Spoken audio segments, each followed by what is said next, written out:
എല്ലാവർക്കും നമസ്കാരം. KAS ട്യൂട്ടറിൻ്റെ പുതിയ വീഡിയോയിലേക്ക് എല്ലാവർക്കും സ്വാഗതം. കഴിഞ്ഞ ക്ലാസ്സിൽ നമ്മൾ പെനിൻസുലാർ ഇന്ത്യ ആയിരുന്നു നോക്കിയിട്ടുണ്ടായിരുന്നത്.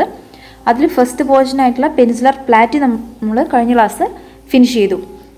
ഇന്ന് നമ്മൾ നോക്കാൻ പോകുന്നത് അതിൻ്റെ സെക്കൻഡ് പോർഷനാണ്, അതായത് പെനിൻസുലാർ മൗണ്ടെയ്ൻസ്. നമ്മൾ ഇന്ത്യനെ 6 ആയിട്ട് ഡിവൈഡ് ചെയ്തിട്ടുണ്ടായിരുന്നു ഫിസിക്കലി. അതായത് ഒന്നെന്ന് പറയുമ്പോൾ ഹിമാലയൻ മൗണ്ടെയ്ൻസ്, രണ്ടാമത്തത് നോർത്ത് ഇന്ത്യൻ പ്ലെയിൻസ്, മൂന്നാമത്തത് പെനിൻസുലാർ ഇന്ത്യ, നാലാമത്തത് കോസ്റ്റൽ പ്ലെയിൻ, അഞ്ചാമത്തത് ഡെസേർട്ട്, ആറാമത്തത് ഐലൻഡ്സ്. ഇതിൽ നമ്മൾ ഹിമാലയാസ് കഴിഞ്ഞു, നോർത്ത് ഇന്ത്യൻ പ്ലെയിൻ കഴിഞ്ഞു. ഇനി അടുത്തത് പെനിൻസുലാർ ഇന്ത്യയാണ്. പെനിൻസുലാർ ഇന്ത്യയിൽ തന്നെ നമ്മൾ രണ്ടായിട്ട് ഡിവൈഡ് ചെയ്തിട്ടുണ്ടായിരുന്നു, ഒന്ന് പ്ലാറ്റ്യൂസും രണ്ടാമത്തത് മൗണ്ടെയ്ൻസും. അതിൽ പെനിൻസുലാർ ഇന്ത്യയിലെ പ്ലാറ്റ്യൂസ്, അതായത് പെനിൻസുലാർ പ്ലാറ്റ്യൂസ് നമ്മൾ കഴിഞ്ഞു. അതിന് തന്നെ നമ്മൾ രണ്ടായിട്ട് ഡിവൈഡ് ചെയ്തിട്ടുണ്ടായിരുന്നു, സെൻട്രൽ ഹൈലൻഡ്, ഡെക്കാൻ പ്ലാറ്റ്യൂന്ന്. അത് രണ്ടും നമ്മൾ നോക്കിക്കഴിഞ്ഞു. എന്നിട്ട് നമ്മൾ എന്ത് ചെയ്തു, പെനിൻസുലാർ പ്ലാറ്റ്യൂസ് ഫിനിഷ് ചെയ്തു. ഇനി നമുക്ക് നോക്കേണ്ടത് പെനിൻസുലാർ മൗണ്ടെയ്ൻസ് ആണ്. ഓക്കെ, അപ്പം നമുക്കതിലേക്ക് പോവാം. ഫസ്റ്റ് തന്നെ പെനിൻസുലാർ മൗണ്ടെയ്ൻസിൻ്റെ ഹൈറ്റ് എന്ന് പറയുന്നത് ഏകദേശം 900 ഫീറ്റ്. ആ ഒരു ഹൈറ്റിലാണ് നമ്മുടെ പെനിൻസുലാർ മൗണ്ടെയ്ൻസ് ഇരിക്കുന്നത്. പെനിൻസുലാർ മൗണ്ടെയ്ൻസിൽ വരുന്നത് ആരാവല്ലി, വിന്ധ്യ, സത്പുര, വെസ്റ്റേൺ ഘാട്ട്, ഈസ്റ്റേൺ ഘാട്ട്, നീൽഗിരി എന്നീ ഹിൽസാണ് പെനിൻസുലാർ മൗണ്ടെയ്ൻസിൻ്റെ അണ്ടറിൽ വരുന്നത്. ഓക്കെ, അതിൽ ഫസ്റ്റ് മൗണ്ടെയിൻ ആയിട്ടുള്ള അരാവലി മൗണ്ടെയ്ൻസ് നമ്മൾ ഓർഡറിൽ പറഞ്ഞല്ലോ. നമുക്ക് ഓരോന്നോരോന്നായിട്ട് നോക്കാം. അരാവലി ഗുജറാത്ത്, രാജസ്ഥാൻ, ഹരിയാന, ഡൽഹി എന്നിങ്ങനെയുള്ള സ്റ്റേറ്റുകളായിട്ടാണ് എക്സ്റ്റെൻഡ് ചെയ്ത് കിടക്കുന്നത്. നിങ്ങൾക്ക് ഇവിടെ കാണാം മാപ്പിൽ. ഇതാണ് അരാവലി. അതിൽ ഗുജറാത്ത്, രാജസ്ഥാൻ, ഹരിയാന, ഡൽഹി അങ്ങനെയുള്ള സ്റ്റേറ്റുകളായിട്ട് എക്സ്റ്റെൻഡ് ചെയ്ത് കിടക്കുന്നത്. ഇതൊരു ഫോൾഡ് മൗണ്ടെയിൻ ആണ്, മാത്രമല്ല ഓൾഡസ്റ്റ് മൗണ്ടെയിൻ ആണ്. ഏകദേശം ലെങ്ത്ത് 800 കിലോമീറ്റേഴ്സ് വരും.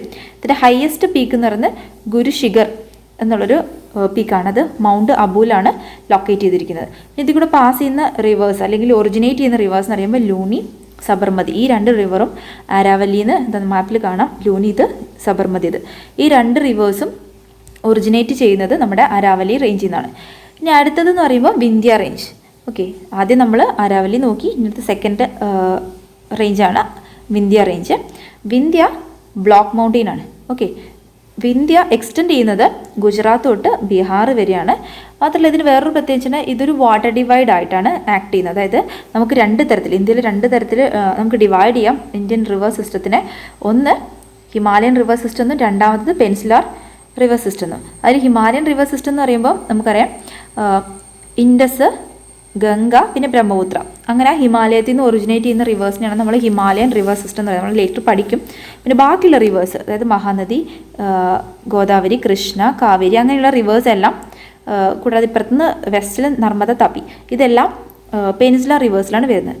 ഓക്കെ, അപ്പോൾ ഇതിൽ ഈ പെനിൻസുലാർ റിവേഴ്സും ഹിമാലയൻ റിവേഴ്സും ഇത് തമ്മിൽ വേർതിരിക്കുന്നൊരു വാട്ടർ ഡിവൈഡ് ആയിട്ടാണ് എന്ത് ആക്ട് ചെയ്യുന്നത്, നമ്മുടെ വിന്ധ്യ മൗണ്ടെയ്ൻസ് ആക്ട് ചെയ്യുന്നത്. ഓക്കെ, കാരണം ഇത് അതിനുള്ള മുകളിലോട്ടുള്ള റിവേഴ്സ് മുഴുവൻ ഹിമാലയൻ ഒറിജിൻ ആയിട്ടുള്ള റിവേഴ്സാണ്. ഓക്കെ, അതുകൊണ്ട് തന്നെ ഇതിനൊരു വാട്ടർ ഡിവൈഡായിട്ട് നമ്മൾ കാണുന്നുണ്ട്. ഓക്കെ, പിന്നെ ഇതിൽ കൂടെ പോകുന്ന റിവർ എന്ന് പറയുമ്പോൾ കെൻ, ബെത്വ, ചമ്പൽ എന്നുള്ള റിവേഴ്സാണ് ഇതിൽ കൂടെ ഒഴുകുന്ന റിവേഴ്സ്. പിന്നെ വേറൊരു പോയിന്റ് എന്ന് വെച്ചിട്ടുണ്ടെങ്കിൽ നർമ്മദ. ഇതിൻ്റെ സൗത്തിൽ കൂടെ നർമ്മദ ഒഴുകുന്നുണ്ട്. സൗത്ത് എന്ന് പറയുമ്പോൾ വിന്ധ്യ ഞാൻ പറഞ്ഞൊരു ബ്ലോക്ക് മൗണ്ടെയിൻ ആണ്. അതേ സ്ഥാനത്ത് അരാവലി എന്ത് മൗണ്ടെയിൻ ആയിരുന്നു, ഫോൾഡ് മൗണ്ടെയിൻ ആയിരുന്നു. നമ്മുടെ Himalayan mountains young fold mountain. അതായത് അതിൻ്റെ മൂവ്മെൻറ്റ് എന്ന് പറയുമ്പോൾ 3 തരത്തിൽ മൂവ്മെൻറ്റ് ഉണ്ട്: convergent, divergent, transformative. Convergent movement എന്ന് പറയുമ്പോൾ 2 പ്ലേറ്റുകൾ വന്നിട്ട് ഇടിച്ചിട്ടുണ്ടാവുന്നത്. അങ്ങനത്തെ ഒരു മൗണ്ടെയിൻ നമ്മൾ ഫോൾഡ് മൗണ്ടെയിൻ ശ്രമിക്കുക. അപ്പോൾ അരാവലി എന്ന് പറയുന്നത് അങ്ങനത്തെ ഒരു മൗണ്ടെയിൻ ആയിരുന്നു.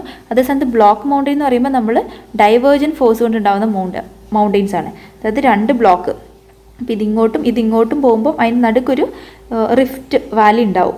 ആ വാലി കൂടെ ഒഴുകുന്ന ഒരു നദിയാണ്. അതായത് ഇതെന്ന് പറയുന്നത് വിന്ധ്യ മൗണ്ടെയിൻസ് പറയുന്നത് ഇത് നമ്മുടെ സത്പുര, നമ്മൾ അടുത്ത് പഠിക്കും. സത്പുര എന്ന് പറഞ്ഞ മൗണ്ടെയിനാണ്. അപ്പോൾ ഇതിൻ്റെ നടുക്കു കൂടെ ഇത് 2 ഫോൾഡ് മൗണ്ടെയിൻസ് ഉണ്ടായ സമയത്ത് അതിന് നടുക്കൊരു റിഫ്റ്റ് വാലി ക്രിയേറ്റ് ചെയ്തിട്ടുണ്ട്.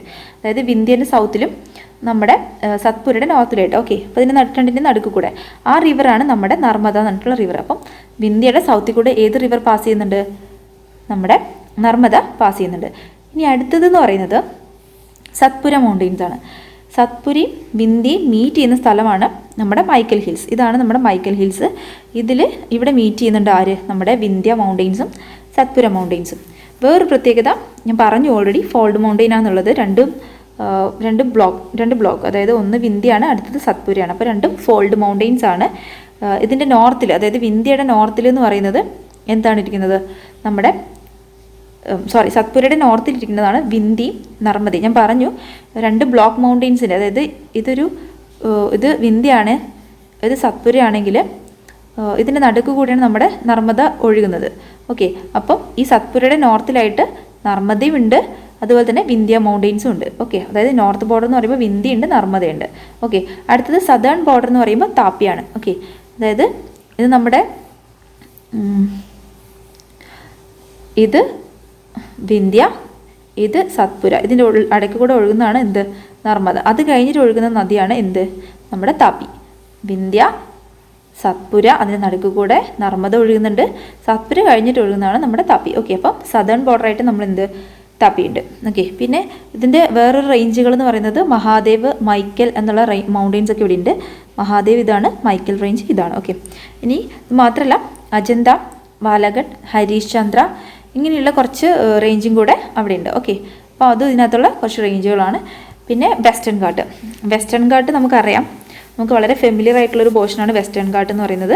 ഇത് ചെറിയ ഫീച്ചേഴ്സ് മാത്രം ഞാൻ ജസ്റ്റ് പറയാം. ഒന്ന്, വെസ്റ്റേൺ ഘാട്ടിന് പാരലായിട്ടാണ്, കോസ്റ്റിന് പാരലായിട്ടാണ് വെസ്റ്റേൺ ഘാട്ട് നിൽക്കുന്നത്. കണ്ടിന്യൂസ് ആണ്, ബ്രേക്ക് കുറവാണ്. ഇതിന് ആകെ 3 സ്ഥലത്ത് മാത്രമേ ബ്രേക്ക് ഉള്ളൂ. ലെങ്ത് ഏകദേശം 1600 കിലോമീറ്റേഴ്സ് ഉണ്ട്. പിന്നെ സ്റ്റേറ്റ് പാസ് ചെയ്യുന്നത്, ഇത് ഒരു previous UPSC MCQ previous preliminary question ആയിരുന്നു, ഏതൊക്കെ സ്റ്റേറ്റുകളിൽ കൂടിയാണ് നമ്മുടെ വെസ്റ്റേൺ ഘാട്ട് പാസ് ചെയ്യുന്നുള്ളത് കേട്ടോ. അപ്പം ഏതൊക്കെയാണ് സ്റ്റേറ്റ് എന്ന് വെച്ചിട്ടുണ്ടെങ്കിൽ ഗുജറാത്ത് ഉണ്ട് 1, 2 ഗോവ, 3 മഹാരാഷ്ട്ര, 4 കർണാടക, 5 തമിഴ്നാട്, 6 കേരള. 6 സ്റ്റേറ്റ്സിൽ കൂടെ വെസ്റ്റേൺ ഘാട്ട് പാസ് ചെയ്യുന്നുണ്ട്. കണ്ടിന്യൂസ് ആണ്, ലെങ്ത് ഏകദേശം 1600 കിലോമീറ്റേഴ്സ് ആണ്, പാരലൽ ടു വെസ്റ്റേൺ കോസ്റ്റ് ആണ്. പിന്നെ ഞാൻ പറഞ്ഞു 3 പാസസ് മാത്രമേ ഇതിനിടയ്ക്കുള്ളൂ, ബാക്കിയെല്ലാം കണ്ടിന്യൂസ് ആയിട്ടുള്ള മൗണ്ടൻ. അതേസമയത്ത് ഈസ്റ്റേൺ ഘാട്ട് ആണെങ്കിൽ ഈസ്റ്റേൺ ഘാട്ടിന് ഇടയ്ക്കിടയ്ക്ക് ബ്രേക്ക് ഉണ്ട്. നിങ്ങൾക്ക് പിക്ചറിൽ തന്നെ കാണാൻ പറ്റും, ഇവിടെ ഒരു ബ്രേക്ക് ഉണ്ട്, ഇവിടെ ഒരു ബ്രേക്ക് ഉണ്ട്, അങ്ങനെ നിറയെ ബ്രേക്ക് ഉള്ള സ്ഥലമാണ് ഈസ്റ്റേൺ ഘാട്ട്. അതിൻ്റെ ഇടയ്ക്ക് കൂടെ തന്നെ ആ ഉള്ള ബ്രേക്കിൽ കൂടെ തന്നെ ഓരോ റിവേഴ്സും പാസ് ചെയ്യുന്നുണ്ട്. ഇവിടെ തന്നെ നിങ്ങൾക്ക് കാണാൻ റിവർ ഇതിൽ കൂടെ പോകുന്നുണ്ട്, ഇതിൽ കൂടെ പോകുന്നുണ്ട്, അങ്ങനെ ആ ഗ്യാപ്പിൽ കൂടെ തന്നെ റിവേഴ്സും പോകുന്നുണ്ട്. ഓക്കെ, അപ്പോൾ 3 പാസസ് വെച്ചിട്ടുണ്ടെങ്കിൽ ഒന്ന് താൽഘട്ട്, അതെന്ന് പറയുന്നത് മുംബൈ നാഷിക്കിൻ്റെ ഇടയ്ക്കാണ്. പിന്നെ ബോർഗഡ് മുംബൈയും പൂനെയും അതിൻ്റെ ഇടയ്ക്കുള്ളതാണ്. ആ 2 സിറ്റികളെ കണക്ട് ചെയ്തിട്ടുള്ളതാണ് ബോർഗട്ട് എന്ന് പറയുന്നത്. പിന്നെ നമ്മുടെ പാലക്കാട് ഗ്യാപ്പ് എന്ന് പറയുമ്പോൾ നമ്മുടെ പാലക്കാടും കോയമ്പത്തൂരും തമ്മിലുള്ളതാണ് പാലക്കാട് ഗ്യാപ്പ്. ഓക്കെ, അപ്പം 3 ഗ്യാപ്പുകളാണുള്ളത്. ഒന്ന് താൽഘട്ട്, അത് മുംബൈ നാസിക് ആ ഒരു സിറ്റികളെ കണക്ട് ചെയ്യുന്നതാണ്. ബോർഗട്ട് എന്ന് പറയുമ്പോൾ മുംബൈയും പൂനെയും. പാലക്കാട് ഗ്യാപ്പ് എന്ന് പറയുന്നത് between Palakkad and Coimbatore. Okay, പിന്നെ വെസ്റ്റേൺ ഘാട്ടിനെ പറ്റി പറയുകയാണെങ്കിൽ ഈസ്റ്റേൺ ഘാട്ടിന് കമ്പാരിസൺ ക്വസ്റ്റ്യൻ എപ്പോഴും ചോദിക്കാറുണ്ട് കേട്ടോ. അതായത് വെസ്റ്റേൺ ഘാട്ടിനെയും ഈസ്റ്റേൺ ഘാട്ടിനെയും കമ്പയർ ചെയ്യാനായിട്ട്. അപ്പം നമുക്ക് എഴുതാൻ പറ്റുന്ന കുറച്ച് പോയിന്റ്സ് ഒക്കെയാണ് കേട്ടോ അത്. അതായത് ഈസ്റ്റേൺ ഘാട്ടിനേക്കാളും കുറച്ചും കൂടി ഹയർ ആണ് എന്ത്, വെസ്റ്റേൺ ഘാട്ട്. പിന്നെ വേറൊരു പ്രത്യേകത വെച്ചിട്ടുണ്ടെങ്കിൽ നോർത്തിൽ നിന്ന് സൗത്തിലേക്ക് വരുമ്പോൾ ഹൈറ്റ് ഇൻക്രീസ് ചെയ്യുക. നമുക്ക് നോക്കാറ് ആനമുടിയാണ് ഏറ്റവും ഹയസ്റ്റ് പീക്ക് വെസ്റ്റേൺ ഘാട്ടിലെ. അപ്പോൾ അതേ സ്ഥാനത്ത് അതിങ്ങനെ മുകളിൽ നിന്ന് വരുന്നപ്പം കൂടി ആനമുടി എത്തുമ്പോൾ ഹയസ്റ്റ് പീക്ക് നമുക്ക് അവിടെ കിട്ടും. അതൊരു പോയിൻ്റാണ്. ഹൈറ്റ് ഇങ്ങനെ കൂടി വരികയാണ് നോർത്തിൽ നിന്ന് സൗത്തിലേക്ക് വരുമ്പോൾ. വേറൊരു പോയിൻ്റ് ബയോഡൈവേഴ്സിറ്റി വളരെ കൂടുതലുള്ളൊരു ഏരിയ ആണ് വെസ്റ്റേൺ ഘാട്ട്. നമുക്ക് തന്നെ അറിയാം, ഇടയ്ക്കിടയ്ക്ക് പത്രം നോക്കുമ്പോൾ ഓരോരോ ചെടികളും പുൽച്ചാടികളും അങ്ങനെയുള്ള ഓരോ ജീവികളും അവിടുന്ന് കണ്ടുപിടിച്ചു പുതിയ പേരുകളൊക്കെ ഇടുന്നതായിട്ട് നമുക്ക് കേൾക്കാറുണ്ടല്ലോ ഇടയ്ക്കിടയ്ക്ക്. അതായത് അത്രയും ബയോഡൈവേഴ്സിറ്റിയാണ് ഓൾറെഡി കണ്ടുപിടിച്ച് ഒത്തിരി സ്പീഷീസുകൾ ഇവിടെ ഉണ്ട്, ഇനി എത്രയോ കണ്ടുപിടിക്കാനിരിക്കുന്നത്. അപ്പം ബയോഡൈവേഴ്സിറ്റി വളരെ കൂടുതലാണ്. അതുകൊണ്ട് തന്നെ യുനെസ്കോ വേൾഡ് ഹെറിറ്റേജ് സൈറ്റിൽ നമ്മുടെ വെസ്റ്റേൺ ഘാട്ടിനെ ഉൾപ്പെടുത്തിയിട്ടുണ്ട്. ഓക്കെ, അപ്പോൾ ഇത്രയും പോയിന്റ്സാണ് വെസ്റ്റേൺ ഘാട്ടിനെ പറ്റിയിട്ടുള്ളത്. ഇനി അടുത്തത് ഇതിൽ കമ്പാരിസൺ ക്വസ്റ്റ്യൻ നമുക്ക് എപ്പോഴും എക്സ്പെക്ട് ചെയ്യാവുന്നതാണ്. ഇനി അടുത്തത് eastern Ghat. Okay, eastern Ghat എന്ന് പറയുമ്പോൾ പാർട്ട് ഓഫ് ദ വെസ്റ്റേൺ ഘാട്ടാണ്. Eastern part of the western ഘാട്ടാണ്. അതായത് വെസ്റ്റേൺ ഘാട്ടിൻ്റെ ഈസ്റ്റ് ഭാഗം അതാണ് നമ്മുടെ ഈസ്റ്റേൺ ഘാട്ട് ഇരിക്കുന്നത്. ഡിസ്കണ്ടിന്യൂസ് ആണ്, ഞാൻ നേരത്തെ പറഞ്ഞല്ലോ പോയിന്റ്. അതായത് ഇടയ്ക്കിടയ്ക്ക് ബ്രേക്ക് ഉണ്ട് പറഞ്ഞു ഓൾറെഡി, റിവേഴ്സും അതിൽ കൂടെ പാസ് ചെയ്യുന്നുണ്ട്. ഹയസ്റ്റ് പോയിന്റ് എന്ന് പറയുന്നത് മഹേന്ദ്രഗിരിയാണ്. വെസ്റ്റേൺ ഘാട്ട് ഈസ്റ്റേൺ ഘാട്ടും മീറ്റ് ചെയ്യുന്നൊരു പോയിൻ്റാണ് ഏത്, നമ്മുടെ നീൽഗിരി എന്ന് പറയുന്നത്. ഓക്കെ, പിന്നെ ഇതിൻ്റെ എക്സ്റ്റൻഷൻ എന്ന് പറയുമ്പോൾ വെസ്റ്റ് ബംഗാൾ, ഒറീസ, ആന്ധ്രാപ്രദേശ്, തമിഴ്നാട് ഇത്രയും സ്റ്റേറ്റുകളിൽ കൂടെ അത് എക്സ്റ്റെൻഡ് ചെയ്ത് പോകുന്നുണ്ട്. വെസ്റ്റ് ബംഗാൾ ഉണ്ട്, ഒറീസ ഉണ്ട്, അത് കഴിഞ്ഞിട്ട് ആന്ധ്രാപ്രദേശ് ഉണ്ട്, അത് കഴിഞ്ഞിട്ട് തമിഴ്നാട്. ഇത്രയും സ്ഥലങ്ങളിലാണ് അത് എക്സ്റ്റെൻഡ് ചെയ്യുന്നത്. ഓക്കെ, അപ്പോൾ വെസ്റ്റേൺ ഘാട്ടിൻ്റെ ഈസ്റ്റേൺ സൈഡിലാണ് നമ്മുടെ ഈസ്റ്റേൺ ഘാട്ട് കാണുന്നത്. ഡിസ്കണ്ടിന്യൂസ് ആണ്. ഹയസ്റ്റ് പോയിന്റ് എന്ന് പറയുന്നത് മഹേന്ദ്രഗിരിയാണ്. പിന്നെ മീറ്റ് ചെയ്യുന്നത് നീൽഗിരി ഹിൽസിലാണ്. അതുകൂടാണ്ട് കുറച്ച് സ്റ്റേറ്റുകൾ, അതായത് വെസ്റ്റ് ബംഗാൾ, ഒറീസ, ആന്ധ്രാപ്രദേശ്, തമിഴ്നാട്, ഈ സ്റ്റേറ്റുകൾ കൂടെയൊക്കെ ഇത് എക്സ്റ്റെൻഡ് ചെയ്ത് കിടക്കുന്നുണ്ട്. ഓക്കെ, പിന്നെ ഈസ്റ്റേൺ ഘാട്ടിലുള്ള കുറച്ച് മെയിൻ ആയിട്ടുള്ള പോയിന്റുകൾ നോക്കുകയാണെങ്കിൽ, ഹിൽസിൻ്റെ പേര് നോക്കുകയാണെങ്കിൽ, ഒന്നാമത്തെ നമുക്ക് നോർത്തേൺ സർക്കാർ, ഇതാ ഇവിടെ ഞാൻ പോയിന്റിൽ മാർക്ക് ചെയ്ത് വെച്ചിട്ടുണ്ട്, ഇതാണ് നമ്മുടെ നോർത്തേൺ സർക്കാർ എന്ന് പറയുന്നത്. പിന്നെയുള്ളത് ജാവതി ഹിൽസ്, അടുത്തത് ഷെവറോയ് ഹിൽസ്, ഇത് ജാവതി അല്ല, നല്ലമലയാണ് കേട്ടോ. ഇത് ഞാൻ ഇവിടെ ഓർഡറിൽ പറയാം. ഇത് നല്ലമല, ഇത് നമ്മുടെ പാൽക്കൊണ്ട ഹിൽസാണ്, ഇത് ജാവടി ഹിൽസാണ്, ഇതാണ് നമ്മുടെ ഷെവറോയ് ഹിൽസ്. ഓക്കെ, ഒന്നുകൂടെ കാണിച്ചു തരാം. ഓർഡറിൽ സ്ലൈഡിൽ എഴുതിയത് തമ്മിൽ ഡിഫറൻസ് ഉണ്ട്. ഞാൻ ഇത് സ്ലൈഡിൽ നോക്കുന്നില്ല, മാപ്പിൽ കാണിച്ചു തരാം. ഇതാണ് നമ്മുടെ നോർത്തേൺ സർക്കാർ, ഇതാണ് നമ്മുടെ നല്ലമലൈ ഹിൽസ്, അത് കഴിഞ്ഞിട്ടുള്ളതാണ് നമ്മുടെ പാൽക്കൊണ്ട. ഓക്കെ, അത് കഴിഞ്ഞിട്ട് നമുക്ക് ജാവടി ഹിൽസ് ഉണ്ട്, ഷെവറോയ് ഹിൽസ് ഉണ്ട്. ഓക്കെ, ഇത് വായിക്കാൻ ചെറുതായിട്ട് ക്ലാരിറ്റി കുറവുണ്ടാവും, ഞാൻ പറഞ്ഞത് വെച്ചിട്ട് മനസ്സിലാക്കട്ടെ. നോർത്തേൺ സർക്കാർ, പിന്നെ നമ്മുടെ പാൽക്കൊണ്ട, ഇത്, അത് കഴിഞ്ഞിട്ട് നമ്മുടെ നല്ലമലയാണിത്, പാൽക്കൊണ്ട ഇത്, അത് കഴിഞ്ഞിട്ട് ജാവടി ഹിൽസ്, അത് കഴിഞ്ഞിട്ട് ഷെവറോയ് ഹിൽസ്.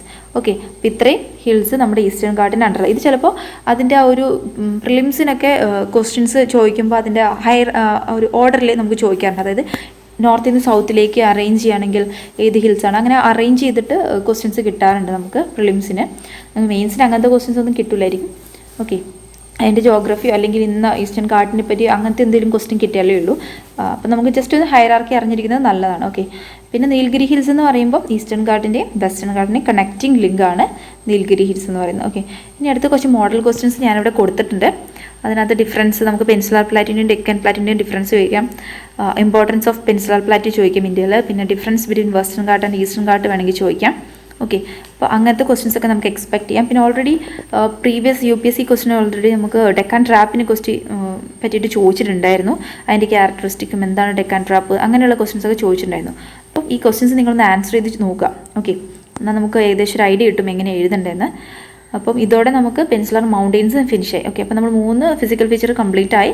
ഹിമാലയ മൗണ്ടെയ്ൻസ് തീർന്നു, പിന്നെ പെനിൻസുലാർ നോർത്ത് ഇന്ത്യൻ പ്ലെയിൻ കഴിഞ്ഞു, പെനിൻസുലാർ ഇന്ത്യയും കഴിഞ്ഞു. ഓക്കെ, ഇനി നമുക്കുള്ളത് ഡെസേർട്ട്, ഐലൻഡ്, കോസ്റ്റൽ പ്ലെയിൻ. അത് നമുക്ക് അടുത്ത ക്ലാസ്സുകളിൽ തീർക്കാവുന്നതാണ്. എല്ലാവരും നന്നായിട്ടിരുന്ന് പഠിക്കാം. Thank you.